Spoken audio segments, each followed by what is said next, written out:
জি 24 ঘন্টায় 5 কাহন নিয়ে আমি সব্যসাচী আছি আপনাদের সঙ্গে। আর আজও দিনভর উত্তপ্ত বাংলাদেশ। ইসকনকে নিষিদ্ধ করার যে দাবি হেফাজতে ইসলামী, তা থেকে কিন্তু এখনো সরে আসেনি। ঢাকায় বিশাল জমায়েত করছে তারা। আর সেই আজ কলকাতাতেও বাংলাদেশ ডেপুটি হাই কমিশনারের সামনে বিক্ষোভ, তুমুল বিক্ষোভ, এবং পুলিশকে রীতিমতো হিমশিম খেতে হচ্ছে। আর এই পরিস্থিতি তখন প্রশ্ন উঠছে, কোথায় গিয়ে দাঁড়াবে ভারত বাংলাদেশ সম্পর্ক, কি অবস্থান নেবে ভারত? এই জায়গা থেকে আজকে 5 কাহন এবং উত্তপ্ত বাংলাদেশ, রীতিমতো উত্তপ্ত বাংলাদেশ। পরিস্থিতি যত দিন যাচ্ছে আরো ঘোরালো হয়ে উঠছে। হেফাজতে ইসলাম রীতিমতো দাপাদাপি বেড়েছে তাদের। ইসকনকে নিষিদ্ধ করার দাবি এখনো পর্যন্ত তারা তুলছে, যেখানে হাইকোর্ট এই দাবিকে মান্যতা দেয়নি। তারপরেও উদ্বেগজনক আজকে কড়া প্রতিক্রিয়া দেওয়া হয়েছে ভারতের তরফে। বিদেশ মন্ত্রকের তরফে সাংবাদিক বৈঠক করা হয়েছিল। তলানিতে দুই দেশের সম্পর্ক, এই প্রশ্নই থাকছে। এই নিয়ে আলোচনা করবো আজকের 5 কাহনে।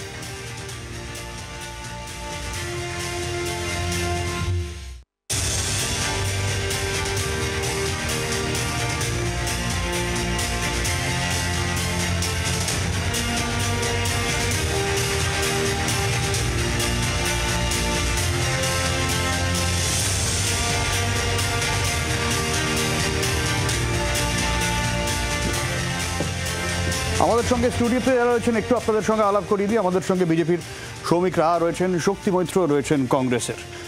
আমাদের সঙ্গে থাকবেন আন্তর্জাতিক সম্পর্ক বিশেষজ্ঞ অনিক চ্যাটার্জি এবং কলামিস্ট বিপ্লব পাল থাকবেন ইউএসএ মেরিল্যান্ড থেকে সরাসরি। আর এখনো পর্যন্ত যে আপডেট পাওয়া যাচ্ছে, যে খবর আসছে, চিন্ময় প্রভু সহ ধৃত 17 জনের ব্যাংক অ্যাকাউন্ট ফ্রিজ করল বাংলাদেশ সরকার। সনাতন ধর্মাবলম্বী সম্প্রদায়ের একজন শীর্ষ নেতাকে এভাবে অন্যায়ভাবে গ্রেফতার করা হয়েছে। অবিলম্বে তাকে মুক্তি দিতে হবে, এমনই বিবৃতি শেখ হাসিনার। ময়দানে কোমর বেঁধে উগ্রপন্থী সংগঠন হেফাজতে ইসলাম। এদিকে উত্তেজনা রয়েছে কলকাতাতেও। বাংলাদেশ হাই কমিশনারের সামনে আঁটো নিরাপত্তা। আর গোটা বিষয়টা নিয়ে উদ্বেগে ভারত। বাংলাদেশে কি ক্রমশ হেফাজতে ইসলামের বারবারন্ত?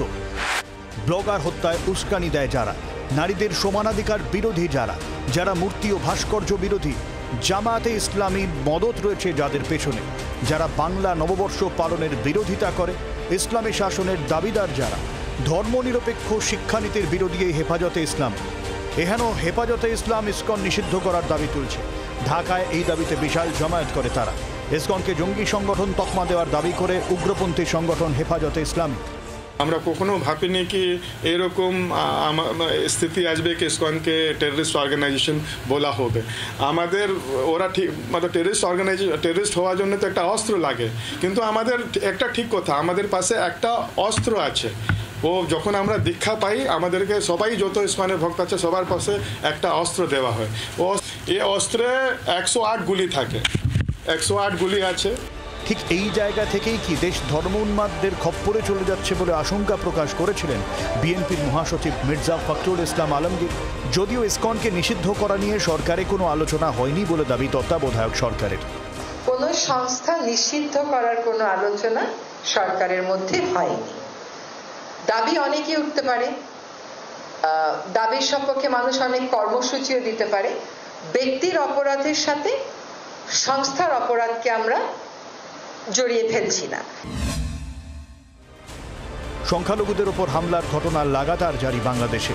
তার উপর চিন্ময় প্রভু সহ ইসকনের সঙ্গে যুক্ত 17 জনের ব্যাংক অ্যাকাউন্টও ফ্রিজ করা হয়েছে। আপনি টাকাটাই বন্ধ করে দেন, তাহলে তো ওটা ভক্তরা খেতেও পারবে না। বেসিক যে জিনিস আছে কেউ তো খেতেও পারবে না। ওখানে মন্দিরের ইভেন ইলেকট্রিসিটি বিল পে করতে হয়, অনেক কিছু থাকে, ট্যাক্স থাকে, অনেক কিছু আছে। যারা ব্রহ্মচারী সন্ন্যাসী ওখানে থাকছে, ওটা একটা এক্সপেন্ডিচার আছে। চিন্ময় প্রভুকে নিয়ে বৃহস্পতিবার ইসকন দূরত্ব বজায় রেখেছিল। শুক্রবার ইসকনের তরফে সে বিষয় অস্বীকার করে বিবৃতি দেওয়া হয়। তারা সম্পূর্ণভাবে চিন্ময় প্রভুর পাশে আছে, সংখ্যালঘু নিরাপত্তা নিয়েও সরব হন তারা। এই অবস্থায় শেখ হাসিনার বিবৃতি, সনাতন ধর্মাবলম্বী সম্প্রদায়ের একজন শীর্ষ নেতাকে অন্যায়ভাবে গ্রেফতার করা হয়েছে, অবিলম্বে তাঁকে মুক্তি দিতে হবে। চট্টগ্রামে মন্দির পুড়িয়ে দেওয়া হয়েছে, মসজিদ, মাজার, গির্জা, মঠ, আহমেদিয়া সম্প্রদায়ের ঘরবাড়ি আক্রমণ করে, ভাঙচুর, লুটপাট করে আগুনে পুড়িয়ে দেওয়া হয়েছে। সকল সম্প্রদায়ের মানুষের ধর্মীয় স্বাধীনতা ও জানমালের নিরাপত্তা নিশ্চিত করতে হবে, এমনটাই দাবি শেখ হাসিনা। ইউনুস আদৌ দেশ চালানোর যোগ্য কিনা তা নিয়েও প্রশ্ন তুলেছে আওয়ামী লীগ। বাংলাদেশের সংখ্যালঘুদের ওপর অত্যাচার নিয়েও চর্চা হয় ব্রিটেনের সংসদে। Now, this is a threat from India now to take action. We have a responsibility because we enabled Bangladesh to be free and independent. Now, whatever the change of government has been in Bangladesh, it cannot be acceptable that religious minorities are persecuted in this way. So far, we've only had a written statement from the FCDO. So could the leader enable an oral statement on the floor of this House so it can bring to the world's attention what is going on in Bangladesh? Bharat Bangladesh সম্পর্ক তলানিতে, উল্টে ভারত বিদ্বেষীদের ভিড় ইউনূসের সরকারে। India has consistently and strongly raised with the Bangladesh government the threats and targeted attacks on Hindus and other minorities. Our position on the matter is very clear. The interim government must live up to its responsibility of protecting all minorities. We are concerned at the surge of extremist rhetoric, increasing incidents of violence and provocation. These developments cannot be dismissed only as media exaggerations. We once again call upon Bangladesh to take all steps for the protection of minorities. 16 বছর আগে পিলখানায় সেরা কর্মীদের গণহত্যার ঘটনাতেও ভারতকে জড়াচ্ছে বাংলাদেশের বর্তমান সরকার। তাদের দাবি ভারতের পরিকল্পনায় শেখ হাসিনা সরকার এতে মদদ দিয়েছিল। এমন অভিযোগ তুলে আন্তর্জাতিক আদালতের দ্বারস্থ হওয়ার কথা ভাবছেন নিহত সেনাকর্মীদের পরিবার, আর তাতে মদদ দিচ্ছে ইউনূস সরকার। এই অবস্থায় আঁচ বাড়ছে কলকাতাতে। বিধানসভায় প্ল্যাকার্ড হাতে মিছিল করেন শুভেন্দু অধিকারী সহ অন্যান্য বিরোধীরা। নিরাপত্তা বাড়ানো হয়েছে বাংলাদেশ ডেপুটি হাই কমিশনের সামনে। ব্যুরো রিপোর্ট, জি24 ঘন্টা। শ্রমিক, একটা বেনজির পরিস্থিতি আমরা দেখতে পাচ্ছি। এইভাবে একের পর এক ঘটনা, হেফাজতে ইসলামের মতন একটা উগ্রপন্থী সংগঠন তারা প্রকাশ্যে রাস্তায় দাপাচ্ছে, তারা সরকারের ওপর চাপ তৈরি করছে, সরকার চুপ। খুব স্বাভাবিকভাবেই শ্রমিক, উদ্বেগটা কোন জায়গা থেকে? আমাদেরও প্রচুর বাংলাদেশে আত্মীয় স্বজন অনেকের এখনো পর্যন্ত রয়েছেন, সেই যোগাযোগটা রয়েছেন। এই ধরনের ঘটনা যখন ঘটতে থাকে উদ্বেগটা কিন্তু তখন আরও বেড়ে যায়। প্রথমেই বুঝতে হবে বাংলাদেশে যে সরকারটা চলছে সেটা একটা অবৈধ সরকার। তারা আজকে মোহাম্মদ ইউনূসের নেতৃত্বে যারা সরকারে এসছে তারা কোনো নির্বাচিত সরকার নয়। প্রথমে কিছু সমন্বয়ক, কারা সমন্বয়ক? এই সার্জিসের মতন, নাসিদের মতন ছেলেরা। নাসিদকে, যার বাবার নামে একটা, ওনার বাবা ছিলেন হচ্ছে কলেজের প্রিন্সিপাল, কলেজের ছাত্রীকে ধর্ষণের অভিযোগ আছে, এরকম কিছু সমন্বয়ক তারা উত্তপ্ত করেছে গোটা বাংলাদেশ। শুরু হয়েছিল কোটা বিরোধী আন্দোলন। তবে সেই সময়কার কিন্তু একটা জিনিস ম্যাডাম শেখ হাসিনা যেটা করতে পারতেন, সরকারে থাকাকালীন উনার বিপক্ষে এত জনরোষ যেখানে আছে সেখানে সরকারকেও কিন্তু পথে নামানো যেতে পারত। কিন্তু বেগম শেখ হাসিনা যেখানে ভুল করেছিলেন, উনি প্রথমেই ভাবলেন যে সেই পুরনো সেন্টিমেন্ট, অর্থাৎ আমার বাবা দেশকে স্বাধীন করেছেন, সেই কথা বারবার বলে বলে না, এর কারণটা হচ্ছে মাথায় রাখতে হবে যে বাংলা এককালে বাংলাদেশের সেই স্লোগানগুলো মনে করুন, আমার দেশ তোমার দেশ, বাংলাদেশ বাংলাদেশ, আমার নেতা তোমার নেতা, শেখ মুজিব শেখ মুজিব, বাংলা বীর বাঙালি অস্ত্র ধরো, বাংলাদেশকে স্বাধীন করো। এই বাংলাদেশ অনেকটা অচেনা, আমরা চিনতে পারছি না এই বাংলাদেশ। এই বাংলাদেশকে চেনার কথাও নয়, কারণ যিনি এই কথা বলে মুজিব ভাইয়ের রাস্তা ধরো, বাংলাদেশকে স্বাধীন করো, সেই শেখ মুজিবকে হত্যা করেছিল কিন্তু বাইরের কোনো লোক নয়, মুজিব ভাইয়ের নিজের মন্ত্রিসভার সদস্য কুমিল্লা নিবাসী খন্দকার মোস্তাক আহমেদ। সকালবেলায় হাঁসের মাংস খাইয়ে রাত্রিবেলায় মেজর ডালিমদের সঙ্গে নিয়ে ধানমন্ডির বাড়িতে যেভাবে শেখ মুজিব, এবং শুধু শেখ মুজিবকে হত্যা যদি কোনো কারণে হতো মানা যেত, মাথায় রাখতে হবে কতটা নৃশংস সেই হত্যা ছিল। 10 বছরের বাচ্চা ছেলে রাসেল, তাকেও তারা ছাড় দেয়নি। আজকের বাংলাদেশের সাথে কোথাও না কোথাও সেটার একটা সিমিলারিটি আছে, যেভাবে মৌলবাদীরা আজকের বাংলা। আর এই ঘটনাটা কেন চিন্ময় প্রভুকেই টার্গেট করা হলো, এটা কিন্তু খুব বড় প্রশ্ন। আমি আপনাদের বলতে চাই, বাংলাদেশে হিন্দু বৌদ্ধ খ্রিস্টান ঐক্য বলে একটা, ঐক্য পরিষদ বলে একটা সংগঠন আছে। সেই সংগঠনের প্রধান ছিলেন, অর্থাৎ প্রেসিডেন্ট ছিলেন চট্টগ্রাম নিবাসী বাংলাদেশ হাইকোর্টের বা সুপ্রিম কোর্টের, যিনি কিনা প্রাক্তন একজন খুব ভালো অ্যাডভোকেট, তার নাম রানা দাশগুপ্ত। তাকে পর্যন্ত খুনের মামলা দিয়ে এরা কিন্তু তিনি এখন ওখান থেকে আত্মগোপন করে আছেন। এবং এই সংগঠনের বাকি যারা লোকেরা তারাও আত্মগোপন করে আছে। এই রকম সময় তাদেরকে মেরেও দিতে পারে। আপনারা জানেন বাংলাদেশের প্রাক্তন মন্ত্রী দীপুমণি থেকে আরম্ভ করে বাহার সাহেব যিনি কিনা কুমিল্লার, সবাই প্রত্যেককে কিভাবে, এমনকি মুমতাজ যিনি খুব ভালো গান করতেন, সাকিব যে ক্রিকেট টিমের এই ছিল, প্রত্যেককে এরা কিভাবে করেছে। আচ্ছা, আমি আসবো শক্তিদা, এই জায়গা থেকেই শক্তিদা, এই মুহূর্তে কতটা উদ্বেগজনক দুই দেশের মধ্যে সম্পর্ক? কারণ আমরা যা দেখতে পাচ্ছি তাতে প্রথমত একটা বিবৃতি যুদ্ধ চলেছে, তারপরের খবর যাচ্ছে পিলখানার সেই 16 বছর আগেকার ঘটনা, সেটাও নাকি ভারতের উস্কানিতে। মানে এ তো একটা অদ্ভুত থিওরি সামনে আসছে এই তত্ত্বাবধায়ক সরকারের আমলে। দেখো, আজকের আলোচনায় মন্তব্য করার আগে আমার সর্বপ্রথম মনে রাখতে হবে এটা একটা আন্তর্জাতিক ঘটনা, এবং আন্তর্জাতিক ঘটনায় স্ট্রে কমেন্ট করে আরও সাম্প্রদায়িক বা গণ্ডগোল ধর্মের বিভাজন বাড়ানো, এটা আমার দলের বা আমার কাজ নয়। এই আমি শুনেছিলাম বিশ্বকবির সোনার বাংলা, নজরুলের বাংলাদেশ। ঠিক পাশাপাশি যখন হাসিনা সরকার ক্ষমতায় ছিলেন তখন রিজার্ভেশন কোটা নিয়ে, তার বাবার নিয়ে যে সমস্ত ঘটনাগুলো ঘটেছে, সরকারের যা দায়িত্ব এবং কর্তব্য ছিল সে কর্তব্যগুলো কিন্তু সরকার পালন করতে পারেননি। তার সত্ত্বেও তুমি যেটা বললে 16 বছর আগের ঘটনাকে মূলধন করে নিয়ে আসামির কাঠগড়ায় দাঁড় করানো হচ্ছে ভারতবর্ষের সরকারকে।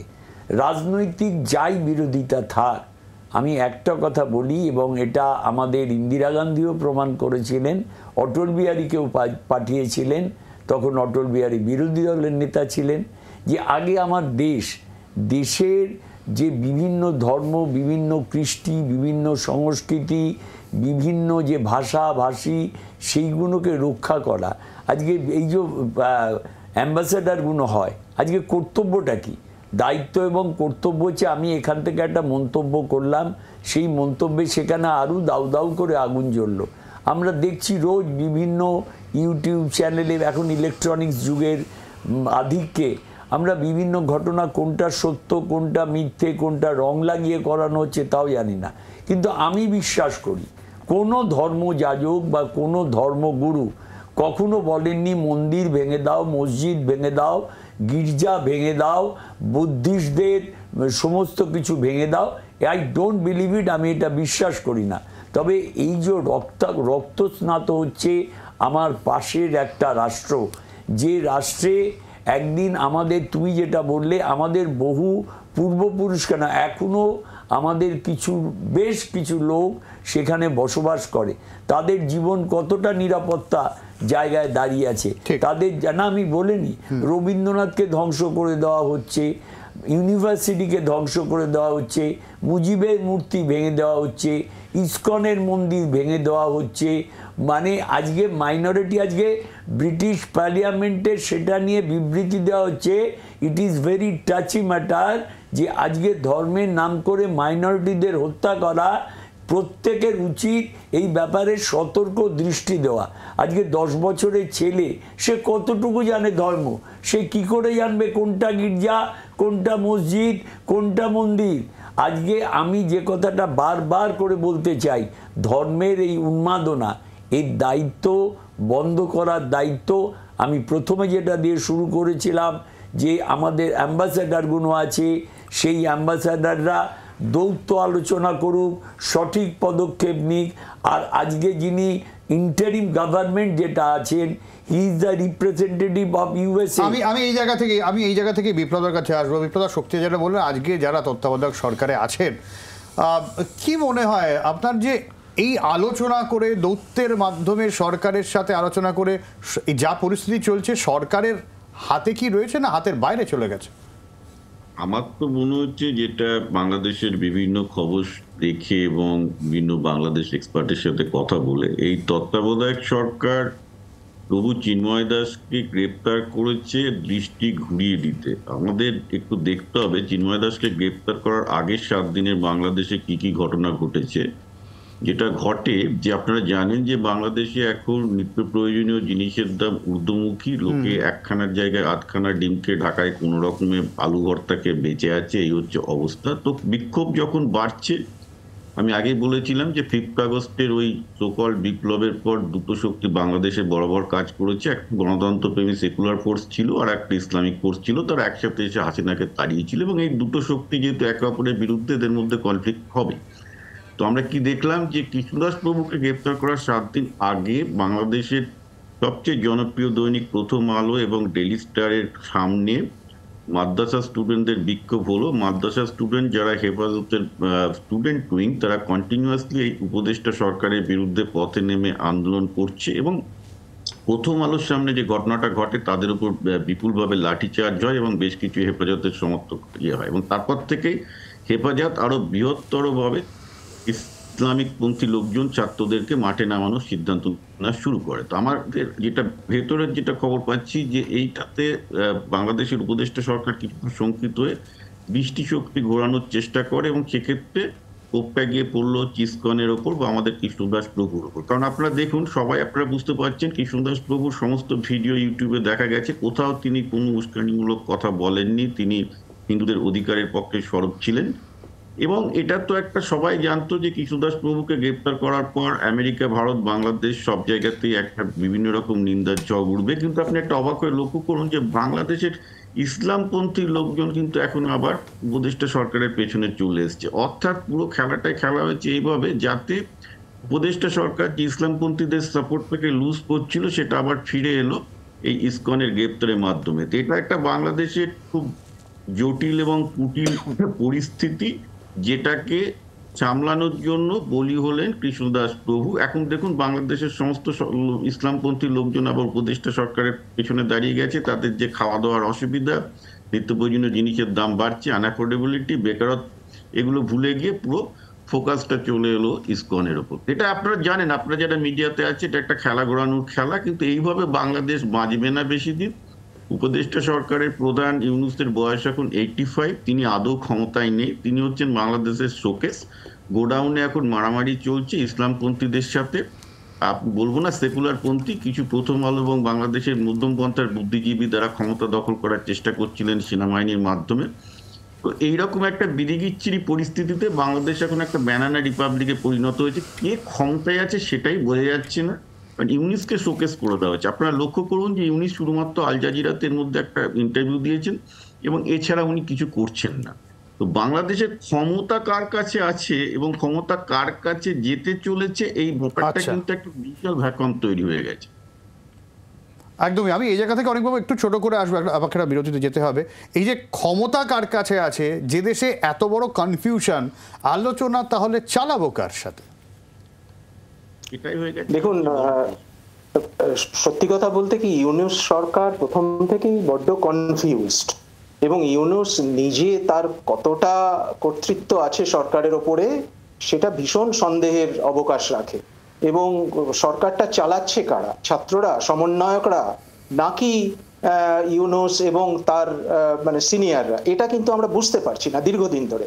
অর্থাৎ সরকারের আসল কর্তৃত্ব কোথায় সেটা বোঝা যাচ্ছে না, এবং পুরো ব্যাপারটাই ভীষণভাবে কনফিউজড একটা অবস্থায় আছে।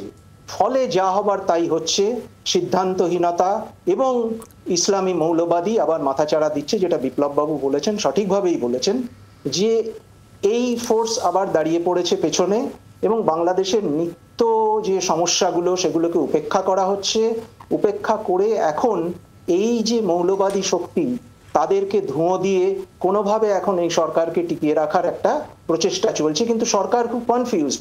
এইভাবে বাংলাদেশ কিন্তু বেশি দিন কোন অবস্থায় থাকবে আমরা কেউ বুঝতে পারছি না। ঠিক ঠিক। আমি একটা বিরতির সময়, বিরতির পর আমি সৌমিকের কাছে আসবো। এইরকম যদি সরকারের অবস্থা হয়, তাহলে তার সঙ্গে আলোচনা, দ্বিপাক্ষিক সম্পর্ক বজায় রাখা এবং আমাদের সীমান্ত সুরক্ষা মস্ত বড় প্রশ্ন, মস্ত বড় চ্যালেঞ্জ কেন্দ্রের কাছে। কি ভাবনা চিন্তা করছে এই নিয়ে কেন্দ্র? ফিরে আসি বিরতির পর, সঙ্গে থাকুন।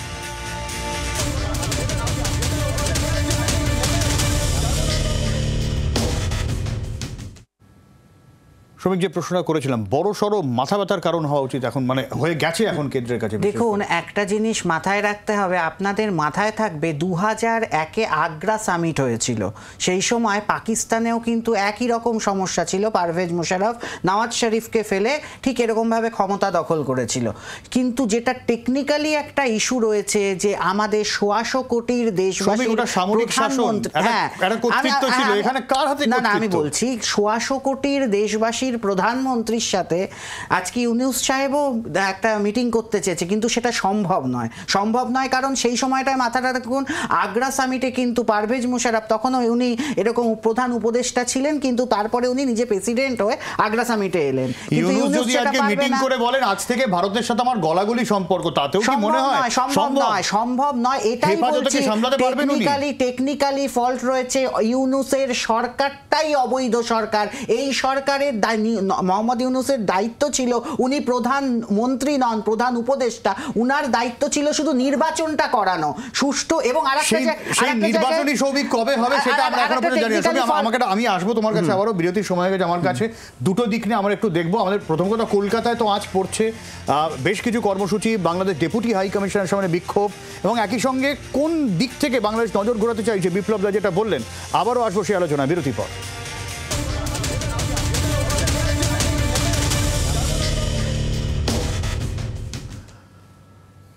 বাংলাদেশ ইস্যুতে আজকে বিজেপি বিধায়ক এবং বিজেপি সাংসদের বক্তব্য এসছে আমাদের কাছে। কি বলছেন তিনি অমিত গঙ্গোপাধ্যায় এবং শুভেন্দু অধিকারী, শুনবো। অত্যন্ত অন্যায় হচ্ছে বাংলাদেশে। বাংলাদেশ সরকার এই নিয়ে বিশেষ কিছু করছে বলে মনে হচ্ছে না, প্রথম। দ্বিতীয় হচ্ছে, এই যে ইউনূস নোবেল শান্তি পুরস্কার পেয়েছিলেন, আমার মনে হয় এই ইউনূস যেভাবে বাংলাদেশকে গত প্রায় 90 দিন ধরে চালাচ্ছে, একটা সম্পূর্ণ বেআইনি সরকার চলছে। কারণ তাদের প্রধানমন্ত্রী পদত্যাগ করেননি এখনও, সে তিনি যেখানেই থাকুন। এবং যেভাবে তার ওই একটা অস্থায়ী সরকার মতো তিনি গঠন করেছেন, তার হেড হয়েছেন, তাতে যেভাবে অন্য ধর্মের ওপর, বিশেষত হিন্দু ধর্মের ওপর যে আক্রমণ চলছে, তাতে আমি মনে করি নোবেল কমিটির এই মুহূর্তে তার নোবেল পুরস্কার ফিরিয়ে নেওয়া উচিত। প্যালেস্টাইনে বোম পড়লে মিছিল হয়, বিমানবাবুর মতো বয়স্ক মানুষকেও হাঁটতে দেখা যায়, মৌলালি থেকে হাঁটেন, শুরু করেন হাঁটা। এখন মুখে বন্ধ, মুখে কুলুপ, একমাত্র রাষ্ট্রবাদী ভারতীয় জনতা পার্টি রাস্তায় আছে, অন্য কেউ নেই। আগামীকাল দুটো বড় মিছিল হবে, একটা যাদবপুরে, আরেকটি বারাসাতে। কংগ্রেস কি রাস্তায় নামবে শক্তিদা? আমরা না, যদি শুভেন্দুবাবু চোখে চশমা দিয়ে না, গতকালই আমরা রাস্তায় মিছিল করেছি, আমরা ইসকন পর্যন্ত, আমাদের শুভঙ্কর সরকারের নেতৃত্বে নবমনোনীত আমাদের সভাপতি, আমরা মিছিল করে বলেছি যে সর্বধর্ম সমন্বয় আমরা যেটা বিশ্বাস করি, কোনো ধর্মের প্রতি আঘাত করবার অধিকার কারণ নেই। আজকে যে কথা মেম্বার অফ পার্লামেন্ট বললেন, কালকে পার্লামেন্টে আমাদের নবনির্বাচিত প্রিয়াঙ্কা গান্ধী শপথ নিয়েই বাংলাদেশের মাইনরিটিদের ওপর যে অত্যাচার হচ্ছে তার জন্য যথেষ্ট সোচ্চার হয়েছে। এগুলো যদি না শুনে, না শোনার ভান করে থাকেন, একটা কথা খুব পরিষ্কারভাবে বলি যে আজকে এই ইউনিসকে নোবেল পুরস্কার দেওয়া ছিল শান্তির জন্যে, আজকে তাকে সেটাকে প্রত্যাহার করবার জন্যে অভিজিৎবাবু বলছেন। আমার একটা বক্তব্য খুব পরিষ্কার যে আজকে Yunus, who is the Yunus, আজকে কোনো ইন্টারিম গভর্নমেন্ট, ওনাকে তত্ত্বাবধায়ক সরকার, ওনার সরকার চালাবার যোগ্যতাটা কি?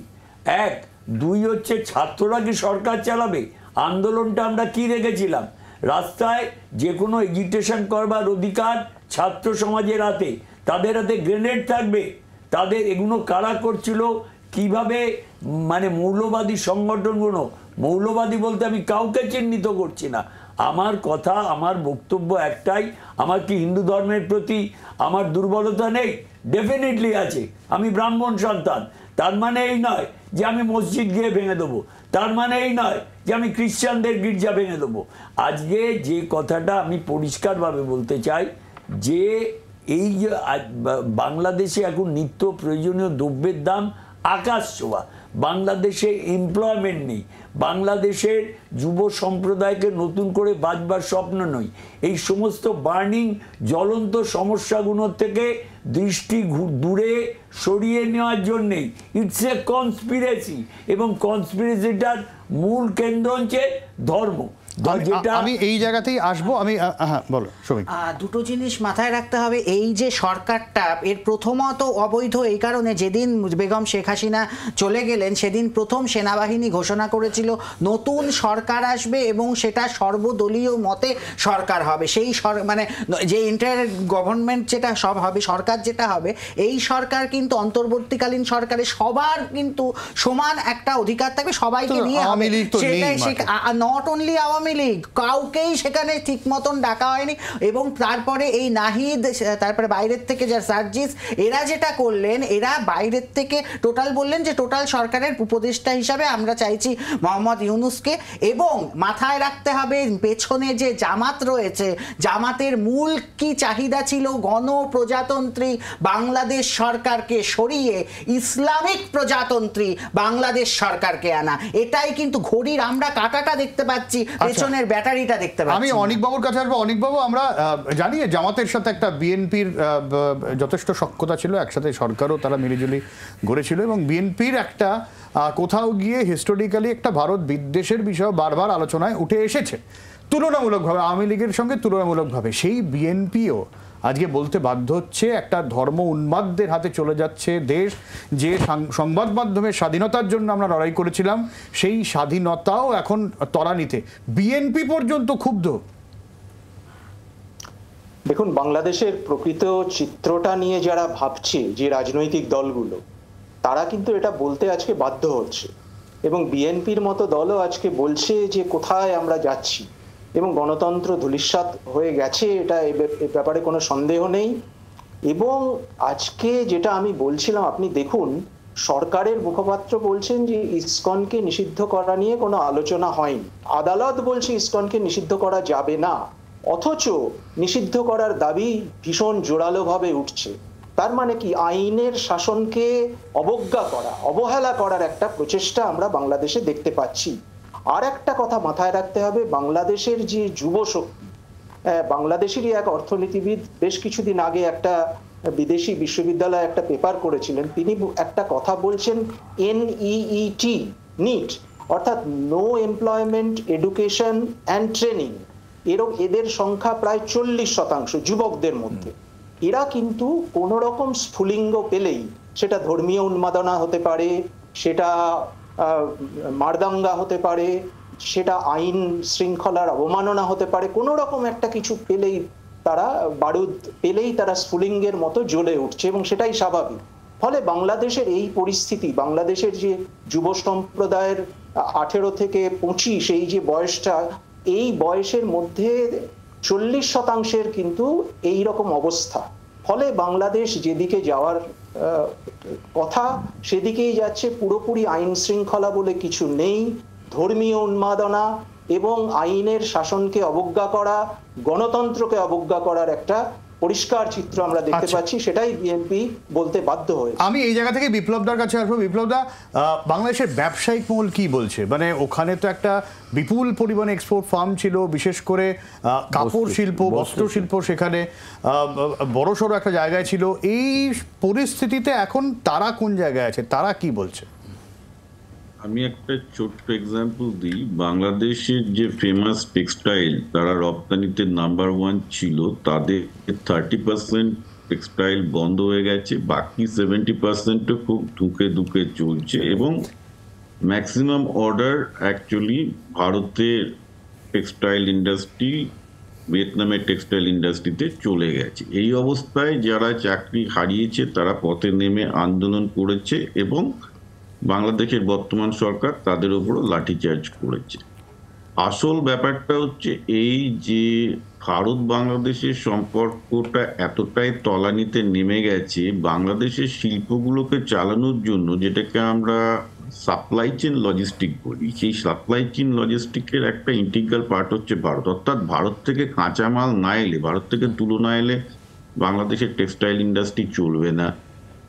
এইরকম ভারত থেকে চিনি না এলে অনেক কিছু চলবে না, তো এরকম আমি এক্সাম্পল না, লিস্টটা খুব লম্বা। এবার এগুলো বন্ধ হয়ে যায় এবং এগুলো সাপ্লাইয়ের একটা অনিশ্চয়তা তৈরি হওয়ার জন্য যে জিনিসগুলো বাংলাদেশ এক্সপোর্ট করে, ধরুন গার্মেন্ট বলুন, কিছু এখন ফার্মাসিউটিক্যালও তারা আফ্রিকান কান্ট্রিগুলোতে এক্সপোর্ট করছিল, সব জায়গায় তাদের যে ক্লায়েন্ট অর্থাৎ তাদের যারা ক্রেতা তারা ভয় পাচ্ছে বাংলাদেশকে অর্ডার দিতে। ফলে বাংলাদেশের আপনি যদি এক্সপোর্ট দেখেন প্রায় 60 থেকে 70% এক্সপোর্ট তারা হারিয়েছে এবং সাংঘাতিক অবস্থা বলতে গেলে। কিন্তু বিপ্লবদা যদি এই পরিস্থিতি হয়, কর্মসংস্থানের যদি এই দশা হয়, যাদের কাজ হারিয়েছে, খুব স্বাভাবিকভাবে এই হেফাজতের মতন যে সংগঠনগুলো রয়েছে এরা তো তাদের খুব সহজেই কিছু টাকা দিয়ে তাদেরকে দলে বেরাতে পারে। অ্যাবসলিউটলি সেটাই হয়েছে লাস্ট বছর ধরে তারা বিভিন্ন জায়গায় বিক্ষোভ দেখাচ্ছে এবং সেই বিক্ষোভটা যাতে না হয়, ইসলামপন্থী এবং মানুষের বিক্ষোভ যাতে না হয়, তার জন্য কৃষ্ণ দাসকে গ্রেপ্তার করা হলো। কৃষ্ণ দাস একটাও বাজে কথা বলেনি, এটা কিন্তু বিএনপি পন্থী নেতারা, ইভেন পিনাকি ভট্টাচার্যের মতো প্রো ইসলামিক পন্থী নেতারাও কিন্তু বলছেন যে কৃষ্ণ দাসকে গ্রেপ্তার করা হয়েছে শুধু এই দৃষ্টিতে। পিনাকি ভট্টাচার্য এখন আফসোস করছেন বিভিন্ন ইস্যুতে, না আক্ষেপ করছেন তো বটে, কিন্তু তিনিও কালকে বলেছেন যে বেসিক্যালি ইসকন যাই হোক না কেন, কৃষ্ণ দাস কোনো ভুলভাল মানে উনি তো একটা নিজের রাজনৈতিক বক্তব্য রেখেছেন এবং এটা করলে যে বাংলাদেশের চারিদিকে মুখ পড়বে সেটা জেনেই উপদেষ্টা সরকার এটা করেছে। কেন করেছে? যে যাতে তারা এই যে ইসলামপন্থী যারা ছিল বাংলাদেশে, যে বিভিন্ন বিক্ষোভ যেগুলো হচ্ছিল সরকারের ব্যর্থতার জন্য, সেগুলো দৃষ্টি ঘুরে যায় ইসকনের বিরুদ্ধে। অর্থাৎ আপনি ভাবুন, বাংলাদেশের জনগণ যখন এই উপদেষ্টা সরকারের বিরুদ্ধে সংগঠিত হচ্ছিল, হঠাৎ করে তারা এখন ইসকনের বিরুদ্ধে সংগঠিত হচ্ছে, বা তাদের সংখ্যা পুরো ইসলামিক জনগণ। এটা একটা পুরো রাজনৈতিক খেলা, পুরোপুরি রাজনৈতিক খেলা হলো। আমি মনে করি বাংলাদেশের উপদেষ্টা সরকার সফল হলো, কিন্তু যেটা বোঝা যাচ্ছে না এই সরকারের ক্ষমতা। একজন খুব ভালো কথা বলেছেন যে পাকিস্তানে কিন্তু বরাবর মিলিটারি ক্ষমতায় ছিল। পাকিস্তানে যদিও কোনো সরকার আসে, মিলিটারি তার মাথার উপর থাকে এবং মিলিটারি যে কোনো সময় অ্যাডমিনিস্ট্রেশন চালাতে পারে। বাংলাদেশে কিন্তু সেই অবস্থা নেই, বাংলাদেশের মিলিটারি থেকেও নেই। বেসিক্যালি যেটা হয়েছে, তারা একটা মধ্যেখানে পড়ে গেছে। কারণ এটা আপনারা সবাই জানেন যে ওয়াকারুজ্জামান হচ্ছে অ্যাকচুয়ালি শেখ হাসিনার আত্মীয়, অ্যাকচুয়ালি তার মাস্তুতো বোনের বর। এবার তিনি যদি ক্ষমতা দখল করতে চান, লোকে বলবে যে ভারত বা শেখ হাসিনা এরা ক্ষমতা দখল করার চেষ্টা করছে। তো উনি একটা খুব রিজনেবল ডিস্টেন্স মেনটেন করে চলছেন নিজের ক্যারিয়ারের কথা ভেবে। ফলে বাংলাদেশের মিলিটারি খুব একটা ইন্টারভেন করছে না। আর এই সুযোগে যেহেতু কোনো সরকার নেই, বাংলাদেশের আইন শৃঙ্খলা ভেঙে গেছে। আপনি প্রত্যেকদিন খবর পাবেন প্রিন্সিপালকে পিটিয়ে তাড়িয়ে তাকে পদত্যাগ করাচ্ছে। কোনো একটা আপনি ব্যবসাটা চালাবেন কি করে, আপনি বলছেন ব্যবসাটা চালাবেন কি করে, কালকে যদি একটা দুটো ছাত্র এসে বলে তুমি কালকে থেকে ব্যবসা চালাবে না, হয়ে গেলে প্রচুর ঘটনা ঘটেছে। এটা একটা এখন এই মুহূর্তে বাংলাদেশে, এবং আমি আপনাকে একটা কথা বলছি, এখানে আমেরিকাতে EB-5 বলে একটা ভিসা আছে যেটা অ্যাকচুয়ালি এন্টারপ্রেনারদের দেওয়া হয়। বাংলাদেশ থেকে অসংখ্য ব্যবসায়ী, যারা বাংলাদেশের বড় ব্যবসায়ী, তারা এখন সিঙ্গাপুর, দুবাইয়ের গোল্ডেন ভিসা, আমেরিকার EB-5 ভিসার চেষ্টা করছেন যে কিভাবে তারা কোন রকমের দেশ ছেড়ে পালাতে পারে। That is the real situation in Bangladesh, is very grave. এবং এই সিচুয়েশন, এত বাজে সিচুয়েশনকে ঘুরিয়ে দেওয়ার জন্য কৃষ্ণ দাসকে গ্রেপ্তার করা হলো, যাতে পুরো দৃষ্টিটা চলে যায় অন্যদিকে। আচ্ছা, আমি শক্তিতে আসছি, একটু শ্রমিক কাছে, তারপর তোমার কাছে আসছি। শ্রমিক, আমার এর সাথে সাথে আজকে যেরকমভাবে মোহাম্মদ ইউনূসের নোবেল প্রত্যাহারের কথা এলো, তার সাথে সাথে আমি আরও একটা কথা বলে রাখতে চাই। আজকে আমাদের রাজ্যের মন্ত্রী সিদ্দিকুল্লাহ চৌধুরী এই সম্পূর্ণ ঘটনায় চিন্ময় কৃষ্ণ প্রভুর বিরুদ্ধে এবং বাংলাদেশের এই অন্তর্বর্তীকালীন ইন্টার্ম গভর্নমেন্টের পক্ষে উনি কথা বলেছেন, যেখানে গোটা দেশ, গোটা রাজ্য, উনার মন্ত্রিসভা, মুখ্যমন্ত্রী তাহলে চাইছেনটা কি? মুখ্যমন্ত্রী নিজে এক কথা বলছেন, উনার মন্ত্রিসভায় সংখ্যালঘু দপ্তরের মন্ত্রী তিনি আর একটা কথা বলছেন। অবিলম্বে মুখ্যমন্ত্রীর উচিত সিদ্দিকুল্লাহ চৌধুরীকে মন্ত্রিসভা থেকে বরখাস্ত করা। আর একটা বিষয়, আমি একটা কথা বলি, আমি তো সংকীর্ণ দৃষ্টিভঙ্গিতে ব্যাপারটা দেখছি না।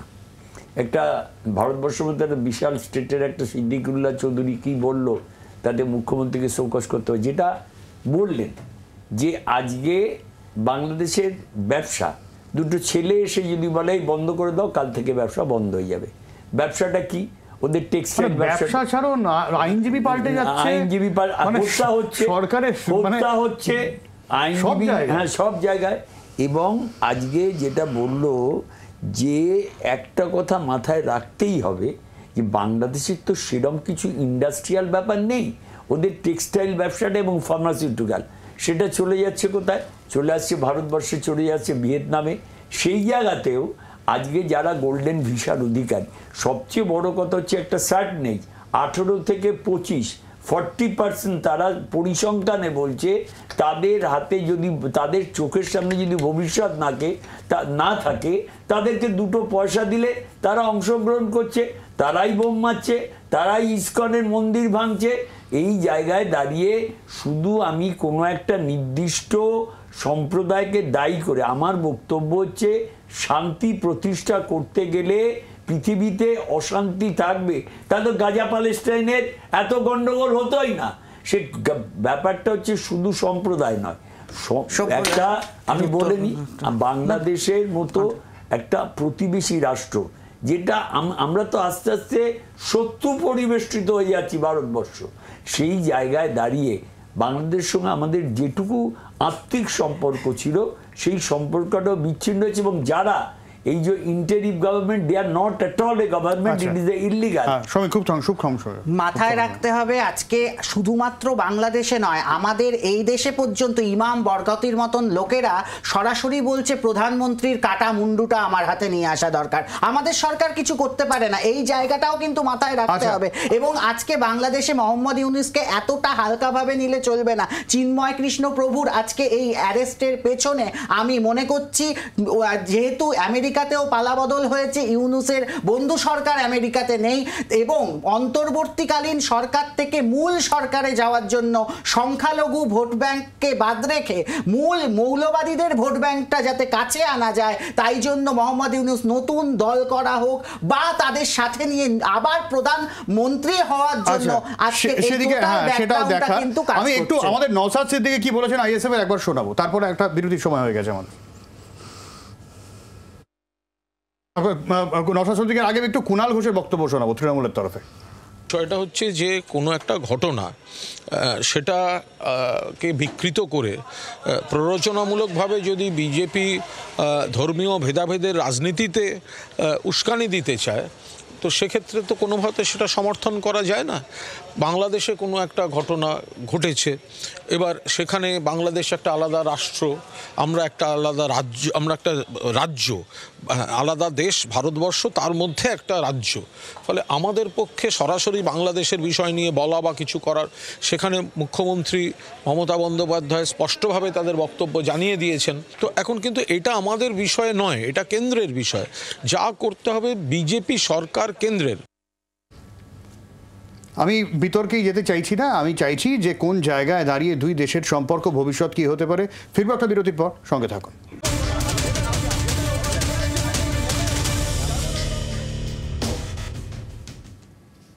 আর যেরকম আপনাদের জানাচ্ছিলাম যে নওশাদ সিদ্দিকী কি বলেছেন শুনবো, একই সঙ্গে শুনবো সুকান্ত মজুমদার কি বললেন। বার্তা এটাই যে বাংলাদেশে যে চলমান ঘটনা ঘটছে অবিলম্বে এটাকে বন্ধ করতে হবে, যাতে দ্রুত শান্তি ফিরে আসে।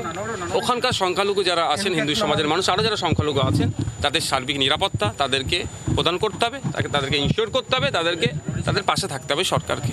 এবং যে অ্যাডভোকেটের একজনকে খুন করা হয়েছে সে বিষয়ে আমাদের চর্চা হচ্ছে, সেটাও যেন কোনো রকমভাবে না কারো উপরে চাপিয়ে দেওয়া হয়। কাল থেকে যেভাবে দেখছিলাম আমরা বিভিন্ন শিক্ষা প্রতিষ্ঠান, ইউনিভার্সিটি সামনে বাংলাদেশের কিছু মানুষজন আমাদের দেশের জাতীয় পতাকাকে রেখে হাঁটাচলা করছে, অপমান করছে, এটা আমরা মেনে নিতে পারিনি। আমাদেরকে পীড়া দিয়েছে, ব্যথা দিয়েছে। সাথে সাথে যিনারা ছিলেন, দুজন দায়িত্বশীল অফিসার ছিলেন, তারা আমাদের সাথে সহমত হয়েছে। আমরা বলেছি প্রয়োজনে এটা আপনারা অফিসিয়াল স্টেটমেন্ট দিন আপনাদের সরকারের পক্ষ থেকে। ওনারা বললেন না, এটাও আমাদের নজরে এসেছে, আমরা এটাকে তড়িঘড়ি যাতে না এই ধরনের কোনো ঘটনা ঘটে সেটা আমরা দেখছি।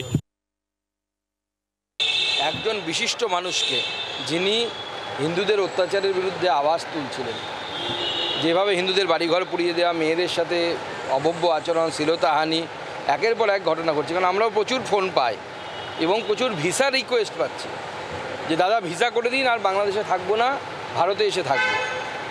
এবং তারা সবাই হিন্দু। এই যে রিকোয়েস্টগুলো পাচ্ছি, এমনি তো পাচ্ছি না, তার বিরুদ্ধে যিনি আওয়াজ তুলেছেন সে তো কোনো সাধারণ মানুষ নয়। আপনি একজন সাধারণ মানুষকেও কোনো বিনা অপরাধে তাকে গ্রেপ্তার করা উচিত নয়। আর আপনি এত বিশিষ্ট একজন ব্যক্তিকে গ্রেপ্তার করে নিয়ে গেছেন, তাকে তার যারা ভক্ত বা তার যারা অনুরাগী তাদের উপর লাঠিচার্জ করেছেন, তারপরে এতদিন পরে বলছেন, এখন বলছেন যে তিনি দোষী হতেও পারেন, নাও হতে পারেন। এটা কি চলতে পারে? কোন দিকে যায় পরিস্থিতি নজর থাকবে এবং লাগাতার আপডেটের জন্য দেখতে থাকুন জি 24 ঘন্টা।